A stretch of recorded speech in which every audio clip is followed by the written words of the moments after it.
¿cómo están? Bienvenidos a otro episodio más. Estoy muy emocionada por el episodio de hoy. En realidad quiero decir, estoy ansiosa. ¿Por qué como mujeres nos cuesta tanto hablar de lo que nos pasa? Soy divorciada. No es tomada en serio por el hecho de ser mujer. Eso se llama tener sexo, chicas. ¿De qué tenemos que hablar las mujeres hoy en día? De lo que nos dé la gana. Mi nombre es Lucía Gala y mi podcast es tu espacio seguro para tocar todos esos temas que todas tenemos en la cabeza, pero pocas veces compartimos. Romper tabúes y hablar de todo lo que nos pasa y no nos pasa a las mujeres. ¿Estás lista para ser parte de la conversación? Porque hoy vamos a hablar de la ansiedad. Y realmente es un tema muy importante. Recientemente salió una película que es Intensamente 2. Así que yo me traje a un especialista, el psiquiatra Jerry Bilbao. Lucía, un placer. Bueno, gente, un gusto. Qué bueno que nos demos tiempo para charlar a estas cosas, ¿no? Creo que, bueno, y la polera lo dice por sí sola, mucho más no hay que decir, pero creo que siempre está siendo un buen momento para hablar de qué es lo que pasa acá. Justo le contaba yo a Jerry detrás de cámaras de que yo recién este año tuve mi primer ataque de ansiedad. Y es como que me gustaría que indaguemos muchísimo más, y obviamente mucha gente que ha visto la película o que la va a ver tiene muchas dudas más acerca de lo de la ansiedad, si lo ha sentido, si lo ha manifestado. Pero antes de empezar a indagar más en el tema, quiero que hablemos bien de la psiquiatría. Bien. ¿Qué es un psiquiatra? Ya si voy al psicólogo estoy loco, si voy al psiquiatra estoy más tronado. Bien. Bueno, muy buena pregunta. Primero, algo que creo que es importante tomar en cuenta, creo que como una regla general para la vida, cualquier decisión que tomamos a partir del miedo, a favor o en contra, ya corre mucho riesgo de estar equivocada. Entonces, el gran problema cuando hablamos de psicólogos o psiquiatras es que a veces hay un halo de miedo, de cierto tabú alrededor de estas ramas y lo que se trata en ellas, y está bueno poder dilucidarlas. Ok, un psiquiatra es un médico que hizo una especialización, así como un cirujano, un ginecólogo, un pediatra, bueno, hizo una especialización en psiquiatría. Es esta rama de la medicina que estudia la complejidad de la mente y el tratamiento de dolencias mentales.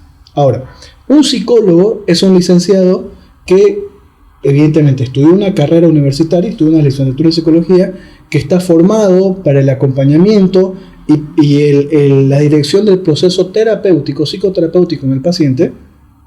Y algo que es bueno tomar en cuenta es que psicólogos y psiquiatras trabajan juntos. Sí. Tengo excelente relación con colegas psicólogos con quienes nos derivamos pacientes.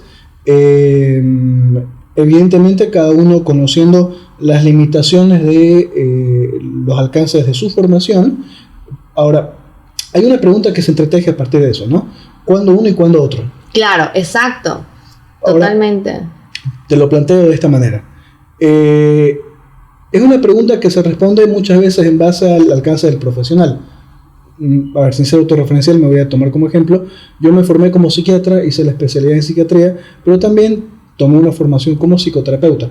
Entonces, tengo pacientes con quienes llevo un proceso terapéutico y algunos los cuales van a necesitar el acompañamiento farmacológico y otros no. Por ahí, una de las grandes diferencias, y la más puntual, es que si bien es cierto, el psiquiatra en su formación, ya sea por el lugar donde estuvo o por formación extra que haya tenido, puede tener elementos para llevar un proceso terapéutico, es solamente el psiquiatra quien puede tener prescripciones médicas. Es súper importante que sepamos eso. Es más, quisiera saber cómo uno puede llegar a estar en el psiquiatra. Un psicólogo te tiene que derivar, vos tenés que ir a terapia y recién vas al psiquiatra. Es como que vas con niveles o podés ir directamente con un psiquiatra. Puedes ir directamente. Tengo muchos pacientes que llegan derivados por su psicólogo. Por ejemplo, un paciente que tiene un cuadro de ansiedad, ¿no? Y que no se siente tranquilo, que está con un síndrome ansioso. El psicólogo lleva un proceso terapéutico, pero en medio del proceso el paciente empieza a tener ataques de pánico. Claro. Bueno, en ese caso, el ataque de pánico, si bien es cierto, qué bueno que el paciente con ataques de pánico sea llevado por un psicólogo, necesita medicación farmacológica para los procesos de emergencia, y ahí entra el psiquiatra.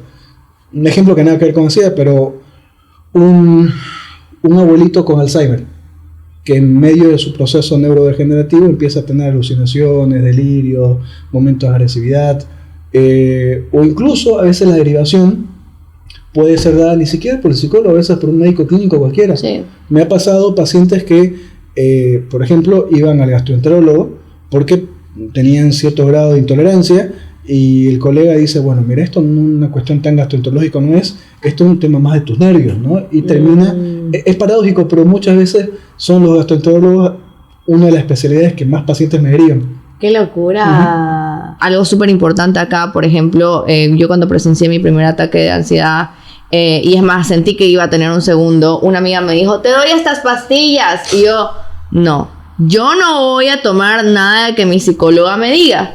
Y cuando le comento a mi psicóloga, que por si acaso mi psicóloga fue quien me presentó a Jerry, Claudia, un abrazo. ella me dijo, Lucía, ni yo te puedo recetar pastillas, que te las va a recetar tu amiga.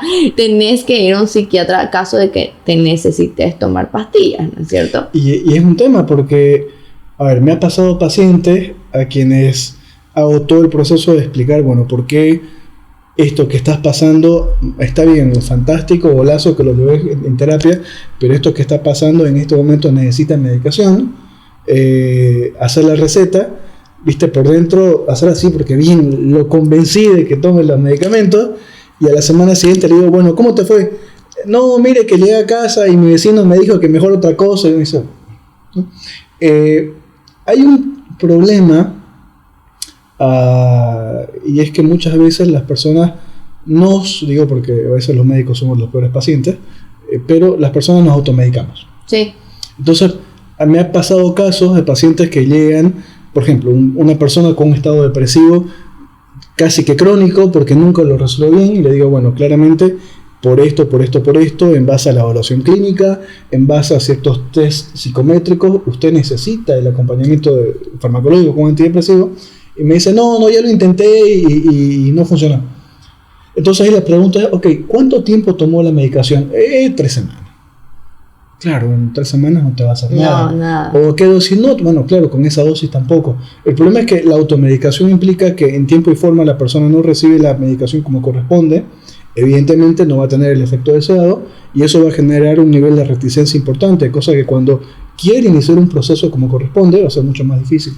Sí, y es súper importante que no nos automediquemos en nada, en ningún tipo de lo que te pase, no te automediques. Es más, inclusive muchas pastillas que vos tomás pensando que te van a hacer bien, por ejemplo las pastillas adelgazantes que te dicen te quita la ansiedad, te terminan en realidad alterando, ¿no es cierto? Los famosos quemagrasa también te terminan alterando y te dañan más tu cuerpo que en realidad ayudarte. Porque además hay un tema y otra vez, ¿por qué es importante que un médico, y muy bien lo que decís en cualquier especialidad, sea quien te lo receta? Porque hasta hay una cuestión de interacciones farmacológicas, ¿no? Hay ciertos antibióticos que con ciertos antidepresivos hay ciertas... Entonces, uno se formó para saber, ok, esto te lo doy en este momento y de esta forma. Entonces, por ahí, volviendo al punto core de la pregunta,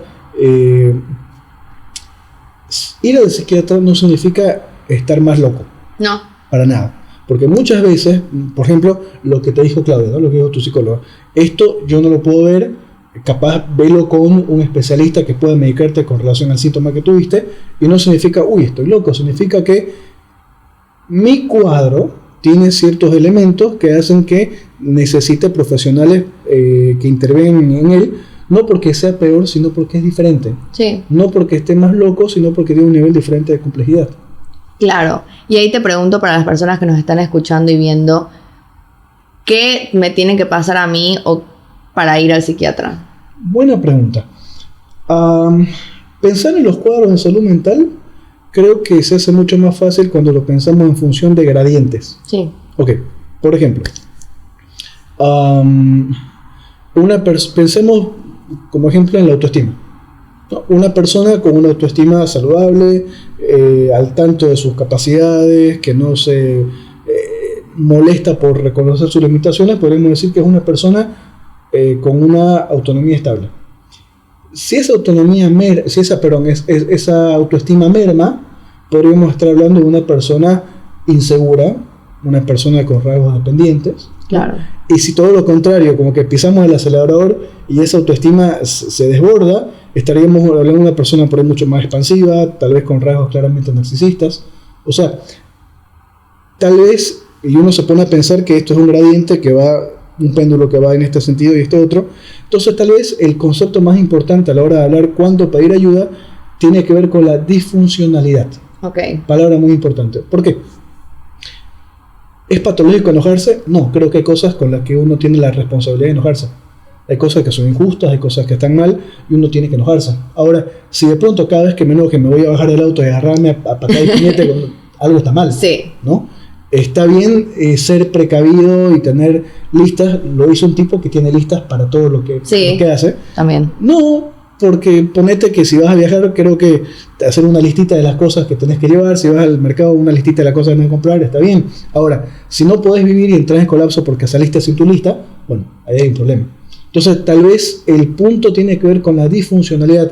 La Organización Mundial de la Salud, cuando habla de salud mental, habla de la capacidad de funcionamiento. Entonces, cuando ciertos rasgos, porque uno puede ser más o menos ansioso, más o menos renegón, más o menos melancólico, pero cuando determinado rasgo ya te lleva a un nivel de disfuncionalidad, bueno, ahí ya estamos hablando de un problema. Podemos decir que es tipo, todas las emociones que vemos en Intensamente están alteradas o sobreexageradas. O cuando una se convierte en una tirana y toma el control por sobre las otras. La verdad que ahora podemos hacer 80 episodios hablando de diferentes emociones y de diferentes cosas por lo que uno puede ir al psiquiatra, pero vamos a hablar de nuestra emoción principal de la peli, que es la ansiedad. ¿Cómo se manifiesta la ansiedad? ¿Cómo me doy cuenta que estoy pasando por ansiedad? Buen punto.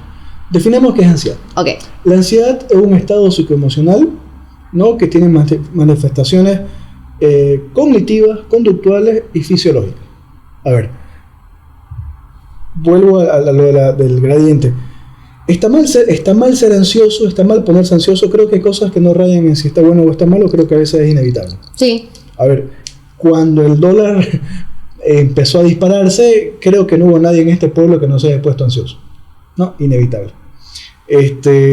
Ahora, cuando esa ansiedad de pronto no me deja dormir, cuando esa ansiedad de pronto me genera ataques de pánico, cuando esa ansiedad de pronto no me permite estar en un solo lugar, cuando esa ansiedad empieza a mutar a otros síntomas. Estadísticas dicen que el 50% de las personas con ansiedad van a desarrollar cuadros depresivos, el 50% de las personas con un trastorno depresivo mayor eventualmente terminan generando síntomas de ansiedad.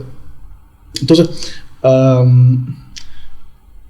cuando la situación de estrés me desestabiliza, me desequilibra, entonces a partir de ese punto ya estamos hablando de un estado patológico de ansiedad que con ciertos síntomas definidos puede llegar a un trastorno de ansiedad generalizada, ¿no? Una cosa es ser un tipo ansioso, nervioso, puntilloso con algunas cosas, y ya está lo patológico de un trastorno de ansiedad. Ahora, ¿qué es y cómo lo identifico? Decía que hay varios síntomas, o de 3 tipos por lo menos. Primero, pensemos en lo cognitivo. La persona que atraviesa un cuadro de ansiedad va a hiperpensar. Hay un síntoma que se llama taquipsiquia, que tiene que ver con esto que muchas personas dicen: mire, la cabeza me va a 1000 y no paro. Estoy todo el día. Entonces, claro, yo me siento y digo, me olvidé estos documentos, ¿no?, en la oficina. Pero claramente por imprimirlos. Pero claro, si lo imprimo van a pensar qué tipo de desordenado es que no imprime sus cosas. Entonces, si piensan eso de mí, encima que hay una promoción el mes que viene y yo quiero... Listo.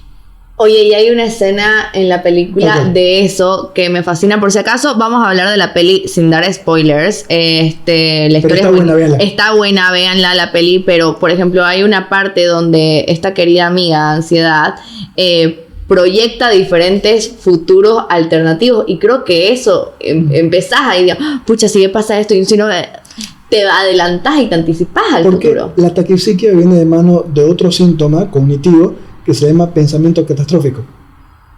Y ahí tenés el combo completo. Entonces, no es que te imaginas todos los escenarios, te imaginas todos los peores escenarios. Entonces, la persona que vive una situación así, pues su vida va a ser un calvario. Sí. Porque nunca va a estar feliz, porque nada va a ser suficiente, y porque este pensamiento catastrófico esta modalidad taquipsíquica de ver la vida lo lleva a buscar mecanismos compensatorios. Entonces, ¿qué hago? Vuelvo al ejemplo del documento, imprimo todos los documentos, incluso los que no necesito. Claro. Y hago cosas que no necesito hacer y me sobreexijo y me sobredemando. Muchas veces la persona ansiosa que intenta ser eficiente tomando previsiones se convierte en todo lo contrario, se convierte en una persona para nada eficiente, que hace perder el tiempo, que es improductiva porque está tan pendiente de no equivocarse que es la embarra completa, ¿no? Sí. Esos son los síntomas cognitivos. Los síntomas conductuales, en ese sentido, tienen que ver con ya una cuestión de conducta. El tipo está intranquilo. No lo podés tener sentado en un solo lugar. Las uñas. Las uñas van a ser personas que, un poco lo que decía de tomar previsiones, entonces voy a llevarme una botella de agua mineral, pero por si me pasa esto, tiene 25.000. Personas que, yo me acuerdo de tener una paciente con estado de ansiedad, que yo le digo, bueno, viene por primera vez, ¿no? Le digo, bueno, va a tomar esto, saca un bolsito de su mochila, y dice, bueno, acá yo debo tener eso que usted me dijo, ¿no? Y tenía una farmacia, literalmente. ¡Wow! Y el otro tipo de síntomas son los síntomas físicos. La persona va a tener una tendencia a la taquicardia. Muchas de estas personas van a referir síntomas musculares. Muchas veces es interesante porque hay una comorbilidad muy importante entre personas jóvenes con trastorno de ansiedad y alteraciones gastroenterológicas. Entonces, todo ese conglomerado de síntomas hace un trastorno de ansiedad. O sea que el estómago también tiene que ver con la ansiedad. Hay un dato interesante, porque sabes que una de las neurohormonas de la felicidad es la serotonina, Ajá. que lo produce el cerebro. Sí. ¿Sabes cuál es el segundo órgano en el cuerpo que produce más serotonina? El tracto intestinal. O sea, ese dicho que decían de barriga llena, corazón contento, no era tan falso, es cierto. Ajá, sí. Y que a veces el estómago habla más por uno que... Hoy por hoy sabemos que hay estudios que hablan que hay un mejor aprovechamiento de los antidepresivos y una mejoría en el estado del ánimo con una microbiota saludable. A mis pacientes yo doy complementos probióticos precisamente por eso. Oye, qué loco. Y te digo qué loco porque te comento que cuando me dio mi primer ataque de ansiedad le conté a mi psicóloga Claudia y le dije, me estoy sintiendo mal, creo que tengo hambre, me voy a sentar a comer. Y ahí fue cuando la adrenalina se me subió y empecé a sentir el corazón acá en la garganta. Y cuando le digo, oye, quisiera comentarlo en redes porque creo que muchas personas se van a sentir identificadas y quisiera hablarlo, ella me dijo, podés decir que vos pensaste que tenías hambre, que te estabas sintiendo mal por hambre. Y la gente me atacó porque dijo, Lucía Gala dice que tener un ataque de ansiedad se parece a tener hambre. Yo no dije eso, yo dije que yo pensé que me estaba sintiendo mal. Pero ¿cómo definís un ataque de ansiedad si no sabes a lo que... le echas la culpa a lo más cercano de lo que sabes, digamos? Aquí hay algo que es bueno tomar en cuenta. Y esto nos pasa a todos, ¿no? Con mucha facilidad criticamos y hablamos de aquello que no hemos experimentado. Lo digo yo que trabajo con personas con ataques de pánico, pero que nunca me tocó vivirlo. Claro. Entonces, ¿por qué digo esto? Porque dentro de los cuadros de salud mental, probablemente los ataques de pánico son casi como una bolsa llena de gatos, en ese sentido. Ajá. Porque los síntomas son muy variados. Sí. Por ejemplo, hay personas que van a llegar a la emergencia con síntomas, con ataques de pánico que simulan 100% un infarto. El típico dolor precordial, dolor en el brazo izquierdo, dolor en la mandíbula, y el tipo llega y dice, me voy a morir, me estoy muriendo. Sí. Le hacen electrocardiogramas, lo tienen internado y el tipo está para correr una maratón, ¿no? Tener una paciente, hay un síntoma dentro de los ataques de pánico que se llama la desrealización. Comentábamos que para alguno quien sea medio cinéfilo y haya visto la primera película de Doctor Strange, hay cuando pelea con el villano hay varias escenas en las cuales parece que en esta cuestión tipo de multiverso la realidad se desdobla, sí, como una pintura de Dalí más o menos. Sí, tipo Inception, así ves cosas raras. Okay, listo. Hay personas que tienen esos síntomas. Es más, tenía una paciente que cuando le llegan los ataques de pánico veía la realidad de esa manera y pobre chica se pellizcaba para, es realidad lo que estoy viviendo, soy realidad, soy producto de la imaginación de alguien. Entonces, claro, el día de la consulta llega con unos tremendos moretes en todo el brazo, pobrecita se pellizcaba. Hay personas que van a sufrir el ataque de ansiedad como un ataque súbito de miedo a volverse loco. Hay personas que dicen, no, me estoy volviendo loco, estoy perdiendo los estribos. Entonces, los síntomas que atañen a un ataque de pánico pueden ser muy variados. Hay personas que lo van a vivir como una indigestión, hay personas que lo van a vivir con un dolor migrañoso, o sea, es muy variado. Es muy variado. Y también yo creo que hay diferentes cosas que lo provocan, o es que hay diferentes tipos de ansiedad, porque ubicas que ahorita está muy en tendencia, y no quiero que se vuelva moda y no quiero que romanticemos la ansiedad, porque no hay que romantizarla, hay que hablar de ella, más bien hay que abrir espacios para que normalicemos que uno puede tener ansiedad. Pero esto de, ay, es que tengo ansiedad social, no quiero ir a este lugar. Buen punto. ¿Sabes qué? Muchas veces se romantiza y se coloquializa ciertos términos de salud mental. Sos un bipolar. No, capaz que tuvo un mal día, capaz que tiene un mal manejo de sus emociones, pero eso no es bipolaridad. Sí. ¿No? ¿Qué antisocial que sos? Bueno, el antisocial es un psicópata, ¿no? Claramente he tocado ser una persona asocial, como muchas veces se lo pretende decir. Tengo fobia social. Capaz que no querés ir a un lugar porque tenés conflictos no resueltos con alguien, alguna situación ahí, pero no es que tenés fobia social. Entonces, primero, no romantizar, no tener en coloquio cosas que son claramente términos clínicos. Con relación al tema de la ansiedad y los diferentes tipos, diferentes detonantes, es un hecho que pensemos que el estado de ansiedad tiene que ver con un estado tumultuoso, psicoemocionalmente hablando, y el ataque de pánico es un pico que se te dispara. Sí. ¿No? Entonces,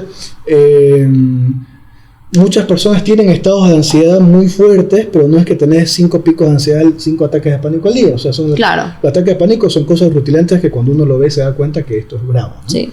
Ahora, con relación a esto, los manuales categoriales de psiquiatría hoy tienen dentro del acápite de enfermedades de tipo trastornos de ansiedad, está, por mucho de lo que yo hablé ahorita, describe un trastorno de ansiedad generalizada. Sí.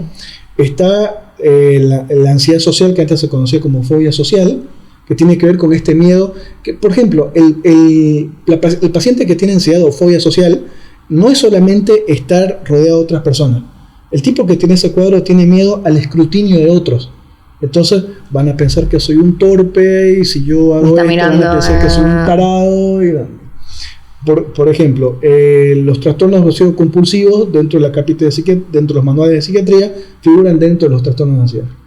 Yo tuve un paciente, un muchacho que se va a estudiar al exterior y la universidad se lo devuelven porque le dicen a los padres, mire, tarda como una cosa de 6 horas entre ducharse, acomodar su ropa, alistarse e ir a clase. ¿Por qué? Claro, se bañaba y no estoy limpio, ¿no? Y tenía que... Otro cuadro que figura dentro de los trastornos de ansiedad, por ejemplo, es el trastorno por estrés postraumático. Sí. ¿No? Entonces, por ahí ese estado psicoemocional de intranquilidad, de hiperreactividad, con diferentes matices y ante diferentes causas, termina siendo una constante entre todos esos. Sí, y a la larga la ansiedad no es mala, ni en la película ni en la vida real. La ansiedad es algo que pasa. Pensá que nuestra mente está predispuesta para las malas noticias, no para las buenas noticias. Sí. A ver, yo siempre digo esto con mis pacientes. Si usted fuera una gacela en plena sabana africana, es mejor estar atento a un león que a otra gacela. Claro. Porque pues, si no estoy atento al león, puedo ser el almuerzo de alguien, digamos, ¿no? Entonces pensemos que la ansiedad tiene esta función de protección y esta función de supervivencia. ¿Cuál es el problema? Cuando de pronto esto se disfuncionaliza, y hay una escena en la película que sin spoilerle, cuando vean van a darse cuenta de lo que estoy hablando, que cuando esta modalidad cubrir, proteger de la ansiedad ya termina haciéndome ver enemigos y situaciones, problemas y situaciones amenaza en donde sea que voy. Sí, y ahí te pregunto, ¿la ansiedad se presenta cuando reprimimos otras emociones o cuando no las hablamos? Contribuye. Pensemos lo siguiente, son pocos los cuadros, y aún así en 100% tampoco diría que aplica el ejemplo, en los cuales uno podría decir esto pasa por esto, sí, en salud mental. Porque tiene que ver mucho el temperamento, un poquito de fábrica, todos nacemos un poquito más ansiosos, un poquito más furiosos, un poquito más melancólicos, o sea, eso es de fábrica. Tiene que ver las vivencias, no es lo mismo haber crecido en un hogar funcional donde la traducción emocional sea una cuestión normal y que puedas hablar de tus emociones tranquilo, a vivir en un lugar donde hubo represión y no hubo un buen trato emocionalmente hablando. No es lo mismo, mismo condiciones socioeconómicas, ¿no? No es lo mismo pasar la adolescencia en un ambiente en el que no te haya faltado nada, no haya habido una situación carenciada, o en un lugar donde por ahí no te alimentabas bien, no habían los descargos adecuados, vivías en una situación de más vulnerabilidad. Todo eso influye. Ahora, evidentemente lo represivo juega bastante en la ansiedad. ¿Por qué? Hay muchos pacientes que son, podríamos decir, sobreadaptados, y lo veo bastante. El tipo que llega y dice, bueno, mire, yo vengo acá porque me están diciendo que venga, la verdad yo no veo por qué, porque estoy manejando mi vida bien, pero el tipo se peleó con medio mundo, está haciendo ataques de pánico, pero lo intenta normalizar. Entonces, muchas veces, imaginemos una olla de presión, esa presión por algún lado tiene que salir, y muchas veces son los ataques de pánico. Realmente te vuela la cabeza saber que es parte de nuestra personalidad tener más ansiedad o más desagrado o más enojo, pero el no controlarlas también es necesario hablarlo, ¿no es cierto? Correcto. Estamos en un mes en que para los futboleros es casi la gloria, ¿no? Tenemos Eurocopa y Copa América casi al unísono. Entonces pongámonos a pensar que en los 90 minutos de un partido hay momentos en los que tenés que ser mucho más asertivo, casi furioso. Tenés que ir al resultado, tenés que ir a buscar la anotación, pero van a haber momentos en los que tenés que ser mucho más cohesionador de emociones. Hay una imagen que me gusta mucho, octavo de final del Mundial 98, juega Paraguay contra la dueña de casa, Francia, le hacen un partidazo, 0-0 los 90 minutos, en esa época todavía se definía por gol de oro, y una jugada, la verdad, sin chiste, una carambola de la pelota que cae en el área, el francés la puntea con lo que puede y la pelota entra, gol, Paraguay fuera. La imagen muestra, en esa época el arquero era Chilavert, ¿no? Quienes se acuerdan de este tipo grandote, rudo, malo, o sea, patotero. La cámara muestra al equipo paraguayo todos estos, los 11 jugadores tirados llorando en el campo de juego, y después enfocan a Chilavert, que se levanta, hace la demanda de secarse la lágrima, y uno a uno levanta a sus compañeros que estaban destrozados en el campo. Entonces, había momentos para ser furioso y arengar y vamos muchachos, pero está bien, perdiste. Ese era un momento para ser empático. Ahora, probablemente ese momento ese toque de delicadeza y empatía no era lo que necesitaba en los minutos finales cuando se jugaba el resultado. Entonces, las emociones, y creo que ese es un acierto de la película, muestra de que tienen un momento en los que son necesarias. Sí. El problema no está en tenerlas o no tenerlas, porque finalmente las tenemos todos. El problema estaría cuando éstas se disfuncionalizan. Y eso es súper importante porque el conjunto de todas las emociones y quien domina tu tablero en ciertas situaciones es lo que te da la personalidad. No somos una emoción. Totalmente. Somos el conjunto de las emociones, y eso es algo que me encanta de la peli, porque al final de cuentas la persona es lo que la persona es, tus buenas cosas y tus malas cosas. Hay quienes lo han leído, este autor es canadiense, Jordan Peterson. Él en una conferencia dice, solamente cuando las personas entendemos nuestra potencia, y quiero que se entienda bien lo que voy a decir, no estoy haciendo apología de hacer cosas que no estén bien, pero cuando la persona entiende su potencialidad para el mal, es cuando recién puede ser capaz de ejercer su potencialidad para el bien. ¿Por qué? Porque cuando yo niego la realidad, pensamos en los niños. Y cuando pensamos que los niños son seres de luz maravillosos y mágicos, que no pasan ninguna idea dañina por esa linda cabecita, cometemos un error porque negamos la realidad. Sí. Quitamos aquello propio intrínseco de la humanidad, de cada uno de nosotros. Sí. Pero cuando yo acepto que tengo este problema, o yo acepto que tengo este defecto de carácter, o yo acepto que tengo este rasgo de personalidad que puede ser dañino para mí y para otros, recién en ese momento puedo trabajar en él, y recién a partir de ahí puedo controlarlo. Ahí está la diferencia.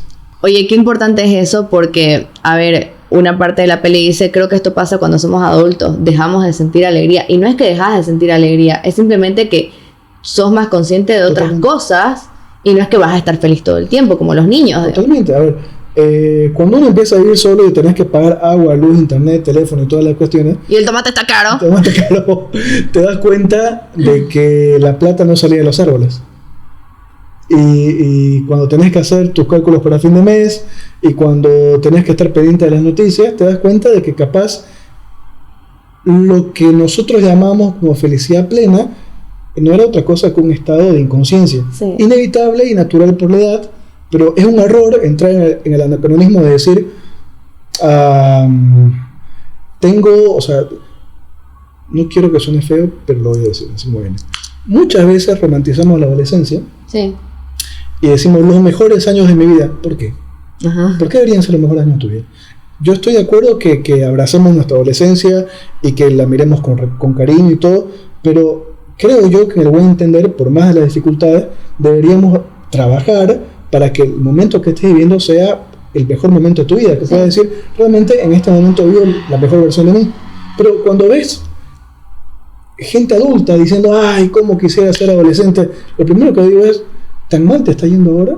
Ajá. ¿Tan mal estás gestionando ahora tu vida que tenés que volver a eso que considerás felicidad, pero no es otra cosa que un estado capaz que de plena inconsciencia? Y aparte, ahí me gusta mucho esto que decís porque ubicás que cuando alguien se siente mal o está angustiado o está enojado, ay, pero deberías sentirte feliz. O sea, no podemos cambiar las emociones. Es más, abracemos lo que sentimos. Sentite triste, sentite... Métele ganas, ¿no? Incluso, por ejemplo, soy muy creyente. La fe es algo trascendental en mi vida. E incluso en aquellas personas que abrazamos la fe, podemos cometer ese error. Hermano, tiene que orar. A ver, yo creo en el poder de la oración y creo en el poder de la palabra de Dios, pero tener una fe y abrazarla no quita que puedas atravesar problemas de salud mental. Sí. Es más, creo que tener una fe te da un plus y te da un aliciente para atravesar este problema. Sí. Cuando uno analiza personajes de la Biblia, hubieron innumerables personas que tuvieron crisis emocionales muy graves. Entonces, tenemos que desmitificar esto de que si te va todo bien, pero ¿por qué estás triste si encima tenés una bonita familia, tenés trabajo, tenés pinta, no te falta nada? Bueno, las personas se pueden deprimir, se pueden poner ansiosas. Sí, y hay que permitirse sentir eso. Yo tengo días de negatividad y es como que no, tengo que estar positiva, tengo que estar agradecida. No, a ver, permitite también sentirte triste. Es más, me encanta que en la película hablan de que la tristeza no se puede ocultar. Claro, tratamos, hay una escena, soy bastante cinéfilo. Hay una escena en X-Men Origins, cuando se muestra el comenzar de todos los personajes de X-Men. Hay una escena en la que está esta mujer azul que cambia de forma, Mystique, y está levantando unas pesas, pero en su forma humana. Ajá. Aparece Magneto, ¿no? El tipo que controla los metales con telequinesis, levanta las pesas y se las arroja, y cuando Mystique ve que la pesa va directamente para ella, cambia su forma azul y hace un salto como de gimnasia y va del golpe. Y Magneto le dice, ¿te das cuenta la cantidad de energía que gastás tratando de ser algo que no sos? Claro. O sea, muchas veces tratamos de reprimir cosas, y yo entiendo que uno no tiene que ir con altoparlante por la calle diciendo, pueblo, sepan que hoy estoy en el peor de mi vida, pero no sacas nada negando. Y el problema de la negación es que muchas veces el tipo que niega sus emociones piensa que las esconde de otros, pero solamente se las está negando a sí mismo. El resto ya se dio cuenta. Sí, obvio. Jerry, vos que has visto la peli, ¿qué emoción controlaría tu tablero? Me pasó que yo no vi la primera todavía. Vi la segunda. Y me pareció muy simpático el muñequito de Furia. Sí. Entonces cuando voy a ver la película, en la entrada del cine nos dan este señor de acá. Cuando voy a ver la película, en la entrada de la sala habían varias tarjetitas y nos dicen, bueno, elijan la que más. Entonces yo digo, listo, agarro esta, ¿no? Pero cuando veo la película me doy cuenta que sí, que me identificaba con Furia. Muy parecido, tiene muchos arranques. Furia a ver, si Furia se descontrola es un tipo belicoso. Ajá. ¿No? Pero Furia bien llevado es un tipo muy asertivo. Sí. Que dice las que tiene que decir y resuelve. A veces, y ese y ahí es por ahí donde me identifico, que a veces en lo asertivo y resolutivo Furia puede ser poco empático, y muchos problemas he tenido por eso, Sí. por ahí ser poco empático. Pero sí, yo me identifico con esta señora. Yo creo que manejaría mi tablero Enui, la de aburrimiento. Que a veces es como que, en ciertas situaciones es como que tengo, o sea, creo que estaría entre furia y aburrimiento, porque es como que a veces tengo tanto que hacer y quiero ser tan así productiva, que es como que, no, esto no, y sigo con mi vida, digamos, ¿no? Y es así como que, o también a veces desagrado, así como que, no, esto no. Pero te das cuenta que hay momentos en los que necesitas de todo, ¿no? Sí. Hay momentos en los que, por ejemplo, cuando haces las cosas bien y todo está objetivamente bien hecho, pero recibís críticas que sabés que son maliciosas, no de la crítica constructiva que tiene el objetivo de hacerte crecer, no de la crítica maliciosa que es hate puro, ¿no? Comentarios pasivos, agresivos, Claro. esas cosas. Ahí y no es el mejor, ¿sabes qué? Buena suerte, arréglatelas. Hay momentos en los que incluso el personaje de asco, ¿no? Hay cosas a las cuales creo yo que tenemos que sentir un completo repudio, Sí. ¿no? Hay cosas en nuestra sociedad que son injustas, que están mal, y está bien que uno vaya como un justiciero enmascarado a buscar justicia por mano propia, pero hay cosas con las cuales uno debería sentir un profundo rechazo y sincero. ¿La ansiedad se puede prevenir o la podemos controlar? Bien, esto es importante. Bajo la lógica que la ansiedad es parte de nosotros, no se puede prevenir en el sentido de que no puedes extirpar al muñequito de la ansiedad. Sí. Ese va a estar dando vueltas en el tablero y es inevitable. Banquémonosla, es así. ¿Dónde está el punto? Yo puedo hacer cosas protectoras para ponerle un freno. Porque otra vez, la ansiedad como un mecanismo previsor, como un mecanismo de supervivencia, está bueno porque te ayuda a anticiparte. Ahora, ¿dónde está el punto? De que yo pueda tener elementos desestresores, válvula de escape y elementos que ejerzan control. Por ejemplo, y seguramente hay muchos colegas que estén viendo la charla, el podcast. Yo creo que una cosa que los médicos no deberíamos dejar de recomendar es la actividad física, lo cual nos pone a todos los médicos, creo, en la necesidad de procurar dentro de lo posible tener cierta actividad física y tener un mensaje de acorde, ¿no? Sí. Por ejemplo, yo mencionaba el tema de la fe. Pertenecer de manera coherente, voluntaria y devota, bien llevado a un grupo religioso, a un sistema de creencias, es un elemento protector impresionante para la personalidad de las personas. Mantener buenas relaciones, o sea, cómo están el ida y vuelta con nuestra familia, con nuestros amigos, cómo está nuestro ambiente de trabajo, tener hábitos saludables, por ejemplo, la dieta que tomamos por ahí, que tenemos, por ejemplo, hay estilos de alimentación que son altamente proinflamatorios, y en un estado proinflamatorio es lo más factible tener un cuadro de ansiedad. Sí. Entonces yo puedo hacer cosas en el aquí y ahora que no es que van a evitar la ansiedad, porque si el dólar mañana está a 15, créeme que vamos a estar todos ansiosos, pero que nos dé herramientas cognitivas, conductuales, fisiológicas para llevar el día a día cuando haya situaciones que nos generen estrés. Sí, y qué importante es hacer cosas que te hagan feliz. Sea ejercicio, sea una clase de cerámica, sea una clase de pintura, sea ir a tomarte un café con tus amigas, y que no sea un tengo que ir a tomar un café con mis amigas, sino que sea un disfrute de verdad, de quiero hacer esto. Creo que nos hemos puesto muy, voy a viajar, ok, tengo que sacarme las mejores fotos, voy a hacer esto, pero es que, mis amigas van a hablar de esta manera, pero tengo que hacer ejercicio. No es un tengo que, es un disfrute para poder soltar un poco. El año, en el línea de lo que comentás, me ocurre algo. El año pasado, estas cosas que no tienen explicación, sufrió un infarto importante. Wow. Estaba de vacaciones en el exterior, literal, estaba de vacaciones en Disney y a Dios gracias, o sea, fue un milagro. Agradezco infinitamente al equipo médico que llevó mi caso. Hoy por hoy, gracias a Dios, está todo bien. Mi vida tiene completa normalidad. Pero esto pasa en septiembre del año pasado. Y claro, mi cumpleaños es en diciembre, entonces ese cumpleaños, después del infarto, era importante. Me di cuenta, o sea, invité a todos mis amigos, invité a mi familia, nos quedamos hasta tarde, les agradecí a todos, fue un cumpleaños para recuerdo. Y cuando terminé el cumpleaños me di cuenta que lo disfruté tanto que no me tomé una sola foto, no saqué la típica selfie, me valió, pero es porque lo disfruté.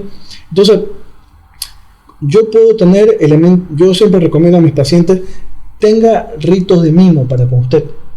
Anda a esa terraza, con ese café, a leer ese libro que te gusta, a ver esa película que te gusta, tener ciertas piezas específicas para ciertos momentos, armate playlists específicamente para tales circunstancias.